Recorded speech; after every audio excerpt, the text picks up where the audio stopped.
மதுரை அரசனான வேல்பாண்டியன் யுத்தத்திலும் அறிவிலும் சிறந்தவர். ஆனால் அவன் மனதை கொள்ளை கொண்டவள் ஒரு சாதாரண தோட்டக்காரி மயிலா. அரண்மனையை சூழ்ந்த பூந்தோட்டத்தில் வேலை செய்வாள். வேல்பாண்டியன் அவளை நிழலாய் கவனித்தான். அவள் தினமும் சாமந்திகளை பறித்து சிரித்தபடி தொட்டியில் வைக்கும்போது அவன் கண்கள் அவளை விடாமல் பார்த்தது. ஒரு நாள் அரண்மனை உள்வட்டத்தில் அவள் எதையோ நெருங்கி எழுதிக் கொண்டிருந்தாள். அவன் அணுகி கேட்டான், "என்ன எழுதுற?" அவள் பதில் சொன்னாள், "சாமந்தி மலர்தான் சூரியனுக்கு சமம். அதையே உங்கள் முகத்துல பார்த்தேன்." அந்த நொடி முதல் அவன் அந்த சாமந்தி மலரே தன் வாழ்க்கையா நினைத்தான். முடிவு: வேல்பாண்டியன் அவளை திருமணம் செய்ய முடிவு செய்தான்.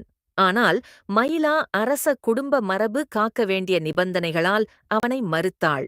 தான் ஒரு அரசனின் வாழ்க்கையில் ஓர் நிழல்தான் என்றும் அவனது வீரக் கதைகளில் இடம் பிடிக்கப் போவதில்லை என்றும் சொன்னாள்.